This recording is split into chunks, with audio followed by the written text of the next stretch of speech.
네, 여러분들과 오늘도 함께 말씀을 나눌 수 있어서 정말 반갑고, 오늘은 들었던 것처럼 새로운 시작이라는 제목으로 오늘 말씀을 여러분들과 함께 나누고자 합니다. 여러분, 역전극이라는 거 아세요? 역전극? 그 어떤 경기를 역전극이라고 할까요? 저는 대표적이게 생각나는 게 최근에 있었던 경기를 생각해 보면 그것은 아마도 월드컵이었던 것 같습니다. 월드컵에서도 어디 나라와 어디 나라였을까요? 역시 통하네요. 대한민국과 포르투갈의 경기 1대 0으로 우리가 이제 골을 내주고 역시 우리나라 떨어지나 보다라고 생각했는데 벤투는 도시락이구나라는 생각을 했다가 그러다가 이제 갑자기 호날두가 등 어시스트를 해주면서 김영건이 골을 넣고 동점골 뭐가 나겠는데 그러다 손흥민이 이제 마스크 투혼으로 드리블을 많이 한 뒤 가랭이로 알까기라고 하거든요. 그렇게 패스를 줘서 마지막에 황희찬이 골을 넣으면서 2대1로 저희들이 역전승을 하게 되는 것을 보았습니다. 역전극만큼 짜릿한 경기는 없는 것 같습니다. 오늘도 말씀을 보면 마치 역전극과 같은 것 같습니다. 왜냐하면 여러분 오늘 그리스도인들은 핍박과 환난 속에 있었거든요. 그들은 예수님 믿는 것 때문에 뿔뿔이 흩어지게 되었습니다. 그래서 그리스도인들의 삶들을 표현해 본다면 그것은 마치 패배자와 같아요. 여러분 패배자인데 오늘 그러면 그리스도인들은 어떻게 그 상황을 패배자와 같았는데 역전시켰는지 오히려 하나님께서는 그것을 통해서 어떤 일하시는 통로로 만들었는지 어떻게 그 일이 가능했는지 오늘 말씀을 통해서 함께 나눠보고자 합니다. 믿음으로 하나된 그 초대교회 성도들은 하나가 되었지만 아까 전에 말씀드렸던 것처럼 뿔뿔이 흩어지게 되었습니다. 어떤 일 때문에 그랬을까요? 1절 말씀을 우리 같이 읽어보겠습니다. 1절 읽어볼게요. 시작. 사울은 스데반이 죽임당한 것이 마땅하다고 생각했습니다. 그날에 예루살렘의 교회에 큰 박해가 시작되었습니다. 사도들을 빼고는 모든 믿는 사람들이 유대와 사마리아 지방으로 흩어졌습니다. 아멘. 자, 여러분 핍박의 시작은 누구였을까요? 바로 스데반이었습니다. 지난주 모두 예배 들었죠, 여러분? 모두 예배 보니까 뭐 구리구리 하면서 말씀을 하다고 기억나세요? 여러분 많이 하는 것 같은데 우리는 부끄러우니까 잘 안 하잖아요. 그때 누구에 대한 이야기 들었나요? 저희들이 의도는 한 것 같지는 않지만 스데반의 이야기가 딱 해야 될 차례였는데 스데반의 이야기를 해줬어요. 스데반의 일로 그리스도인들이 뿔뿔이 흩어지게 되었습니다. 그래서 스데반의 일로 흩어지게 되었는데 그런데 여러분 그때 그 스데반이 죽을 때 죽임을 당할 때 그걸 지켜보는 사람들이 있습니다. 그 광경을 지켜보던 사람들이 있는데 그들이 누구였을까요? 바로 그리스도인들이죠. 사람들이에요. 예수님을 믿는 사람들도 그 스데반이 죽는 현장이 있었습니다. 그것을 지켜보고 있으니까 그들은 어떤 선택을 하게 됐을까요? 나도 예수님 믿다가는 이렇게 죽임을 당할 수 있겠구나. 그래서 그들이 했던 선택은 도망가는 거, 터지는 거였습니다. 그래서 그들은 유대와 사마리아 지방으로 말씀에 나왔던 것처럼 뿔뿔이 흩어지게 되었습니다. 그런데 여러분 이 스데반을 죽였던 사람이 누구였나요? 혹시 기억나세요? 바울이에요. 바울. 성경에서는 사울이라고 하는데 이 바울의 이름은 두 가지입니다. 우리가 바울이 예수님을 만나서 사울에서 바울로 바뀌었다고 하지만 사실 사울이라는 이름은 히브리식 이름이고 바울은 헬라식으로 부를 때 이 헬라는 그리스거든요. 그리스식 이름입니다. 그래서 그렇게 이 사울은 그 스데반을 죽였던 주동자였습니다. 심지어 그는 살인자잖아요. 그리고 그들은 바울의 역할은 사울의 역할은 자기는 예수님 믿는 사람들을 모조리 다 잡아서 이 예수님 믿는 것을 이 땅 가운데서 게임을 끝내야 되겠다라는 생각을 하고 있었습니다. 마치 저는 그래서 사울이 하고자 했던 일들은 엔드 게임이라고 생각했어요. 끝내야겠다. 그래서 지금 그의 그림에 보이는 것처럼 사람들을 잡아다가 너 예수님 믿어 안 믿어? 하서 잡아다가 그들을 뿔뿔이 잡아서 감옥에 넣는 것이 그의 일이었습니다. 하지만 하나님의 놀라운 손길은 뭐가 있냐면요.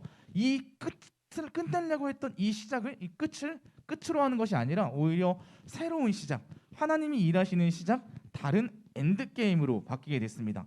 E에서 A로 바뀌게 됐는데 왜 그게 가능했는지 보면요. 오늘 말씀 4절 말씀을 함께 한번 보세요, 여러분. 다시 한번 읽어보겠습니다. 시작. 흩어진 사람들은 어디를 가든지 하나님의 말씀을 전했습니다. 아멘. 핍박으로 흩어진 사람들이 무엇을 했대요? 하나님의 말씀을 전했습니다 라고 했습니다. 오히려 여러분 아까 전에 봤던 것처럼 그들이 예수님 믿는 것 때문에 흩어졌다면 어떤 선택을 해야 될까요? 숨을 죽이고 그냥 예수님 믿는 사람처럼 있으면 안 되는 거죠. 그런데 오히려 그들은 흩어진 그곳에 가서 하나님의 말씀을 전하기 시작했습니다. 그리고 복음을 전하면서 자신이 살아가는 지역에 예수님을 전하고 다녔고 하나님 나라를 확장시키고 있었습니다. 어떻게 이런 일이 가능했을까요? 그들이 어떻게 이런 일이 가능했을까라고 생각해서 저는 이런 고민을 해봤습니다. 그들이 이런 일을 어떻게 가능했을까라고 고민을 해보다가 샤를의 법칙이 생각났습니다. 여러분 혹시 샤를의 법칙 아세요? 샤를의 법칙? 샤랄라 아닙니다. 샤를의 법칙 뭔지 모르시죠? 전문 용어가 나서 모르실까요? 대표적으로 이런 거 알 텐데요. 탁구공으로 많은 우리 실험 하잖아요. 어떤 실험들 하나요? 탁구공으로? 이런 거예요. 샤를의 법칙은 온도가 올라가면 기체가 팽창하는 원리인데 이게 탁구공이 안 깨지네? 안 찌그러지네요? 이게 찌그러지면 이거 많이 했잖아요. 여기다가 뜨거운 물을 부으면 어떻게 되나요? 네, 다시 펴져야 되는데 안 펴지면 그게 또 놀라운 반전이겠네요. 소리 들으셨죠? ASMR이었습니다. 큰일 날 뻔했는데 아까 찌그러졌던 게 펴졌잖아요. 마치 이게 샤를의 법칙을 보여준 대표적인 예인데 저는 이게 바로 이 탁구공이 우리의 마음, 우리라고 한다면 바로 이 뜨거운 물, 이거는 하나님의 경험, 은혜라고 표현할 수 있을 것 같아요. 왜냐하면 우리의 마음이 찌그러지고 흩어지더라도 이런 찌그러진 마음 가운데 하나님을 만났던 경험이나 우리가 그 은혜를 경험했던 사람들이라면 우리는 그 상황 속에서 이겨낼 수 있는 것이라고 생각해요. 아무리 상처받고 고난을 받아도 어려움을 당해도 그 어려움을 이길 수 있는 것은 은혜라고 생각합니다. 이 은혜라는 것은 저는 표현하기를 여기 써 있는 것처럼 만남이라고 생각합니다. 하나님을 만났던 경험이에요. 지금 내 앞에 살아가다 보면 여러분의 하나님을 만나는 것보다 이 상황이 더 커 보이거든요. 그런데 어느 순간 어느 때 돌아보면 이제 그 만났던 상황보다 내가 하나님과 함께하는 그 경험이 더 크게 느껴지는 순간이 있습니다. 그때를 경험하기 위해서 우리가 날마다 예배를 드리고 하나님을 만나기 위해서 힘쓰는 것이에요. 바로 그것을 경험했던 사람들이 오늘 말씀에 나오는 그리스도인들이었습니다. 그렇게 그들은 핍박 때문에 흩어졌지만 그곳에서 실패자와 같이 살지 않고 그곳에서 다시 복음을 전하게 되었던 것입니다. 그래서 빌립이라는 사람은 오늘 말씀 보면 5절, 6절, 7절, 8절까지인데 원래 빌립이라는 사람은 사마리아로 가서 복음을 전하게 되고 예루살렘에만 있던 복음이 방방 곳곳으로 흩어지게 되는 경험을 오늘 말씀에서 보게 됩니다. 그래서 오늘 사도행전 1장 8절 말씀 지난번에 우리가 말씀을 배웠는데 이런 말씀이에요. 우리 같이 읽어보게요. 시작. 오직 성령이 너희에게 임하시면 너희가 권능을 받고 예루살렘과 온 유대와 사마리아와 땅끝까지 이르러 내 증인이 되리라 하시니라. 아멘. 자, 사도행전 1장 8절에서 분명히 말했습니다. 성령이 임하시면 너희들은 예루살렘보다 더 큰 온 유대보다 더 큰 사마리아를 넘어서 땅끝까지 전 곳에 전국에 이르러 만 세계에 복음이 전해지게 될 것이다. 전제 조건은 성령님이 임하시면인데 바로 그 사건이 이루어지고 있잖아요.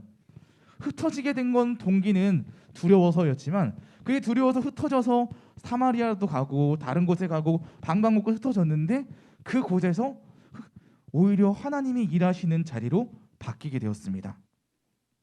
그래서 그 복음이 지금 오늘날 우리에게까지도 온 거잖아요. 아시에게까지 바울을 통해서 하나님의 말씀이 우리에게 오게 되었습니다. 저는 오늘 이 그리스도인들의 모습을 보면서 이 명언이 생각났습니다. 물론 처음에는 왜 일이 우리에게 일어날까? 왜 어려움이 있지? 고난이 있지? 이해하지 못하지만 지나보면 하나님이 이렇게 일하시려고 하는 거구나 라고 깨닫게 되는 때가 있는데 바로 이 사람들도 몰랐을 거예요. 그리스도인들도 우리가 왜 흩어져야 되지? 두려우니까. 하지만 지나고 보니까 우리를 통해서 하나님의 말씀이 흩어졌네, 전해졌네 라고 깨닫게 된 것처럼 말이에요. 그래서 저는 이 모습을 보면서 이런 명언이 생각났습니다. 혹시 여러분 들어보셨나요? 위기는 기회다. 위기는 기회다. 제가 이행시를 준비해봤습니다. 이행시. 위 한번 띄워주시죠. 시작. 위기는 위험한 기회. 위험한 기회고요. 다시 한번 또 있어요. 누가 진심으로 웃으시는데 한 번 더 해주세요. 약하면 다시 한번 시작. 위대한 기적이라고 생각합니다. 이 위기라는 것은 위험한 기회지만 이 선택 한 번의 선택으로 나락으로 갈 수도 있고요. 우리 흔히 말하는 떡상을 할 수도 있습니다. 하지만 이것은 위대한 기적을 만들 수 있는 하나님 출발이라고 생각합니다. 바로 오늘 그 일이 그리스도인들에게 일어났다고 생각을 합니다. 오히려 이 고난을 이겨내고 그것을 기회로 만드는 사람들이 있어요. 바로 하나님이 함께 하셨던 그리스도인들입니다. 저는 여러분들이 지금 이제 예수님 믿는 것이 힘든 시대라고 많이 말하기도 있고요. 다음 세대가 많이 사라진다라고 말을 합니다. 또 예수님 믿는 것이 더 힘들기도 합니다. 솔직히 우리 어렸을 때보다 지금이 더 어려운 것 같고, 또 교회에서 여러분들에게 어떤 것을 더 가르쳐야 될까라는 것이 더 복잡해진 시대들이 되고 있는데, 그런 상황 속에서도 예배의 자리를 지키는 여러분들이 정말 대견스럽고요. 그럼에도 불구하고 다시 한번 여러분들에게 부탁드린 것은, 여러분들이 하나님을 만나는 경험 때문에 이 모든 어려운 상황들을 이겨냈으면 좋겠습니다. 그래서 먼저 우리들이 해야 될 일, 갖춰야 되는 것이 있다면 그것은 우리가 믿음으로 하나 되는 것인데, 그래서 저는 여러분들이 이런 그리스도인들이 되었으면 좋겠습니다. 어떤 그리스도인이냐면요, 바로 안티프레지란 그리스도인들이 되자라는 겁니다. 제가 여러분 뜻에 큰 의미가 있습니다. 여러분 그냥 따라 부르는 노래 같지만 큰 의미가 있어요. 왜냐면요, 이 안티프레지라는 프레질이라는 것은 깨지기 쉬운인데, 안티라는 말이 붙으니까 어떻게 되는 거 말하냐면요, 깨지지 않는다. 충격을 받을수록 더욱 단단해진다라고 합니다.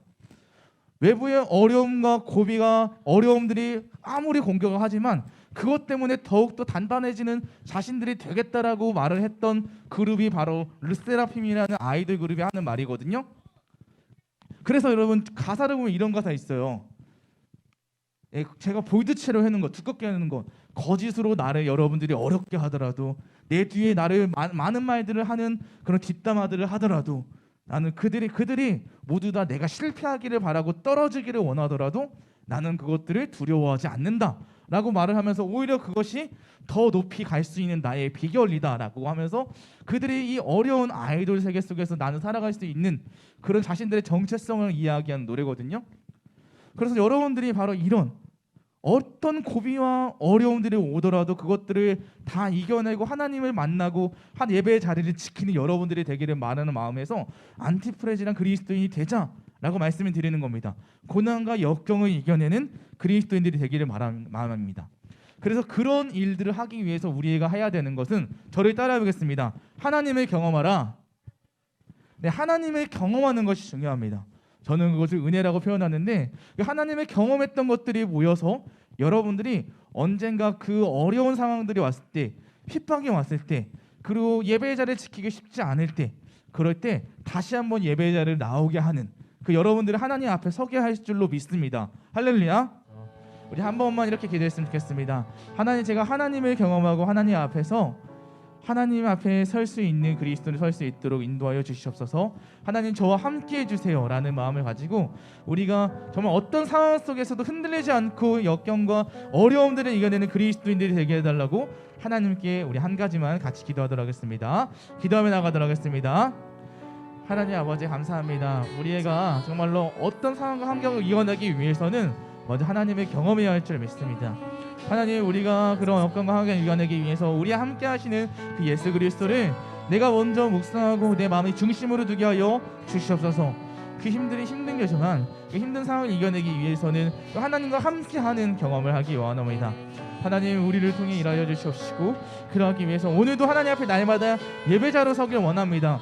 이 일상을 드리는 매주일 예배가 우리가 하나님을 경험하는 자리가 될 수 있도록 도와주시옵시고, 이 자리가 하나님과 함께하는 우리의 축복의 자리가 되게 도와주시옵소서.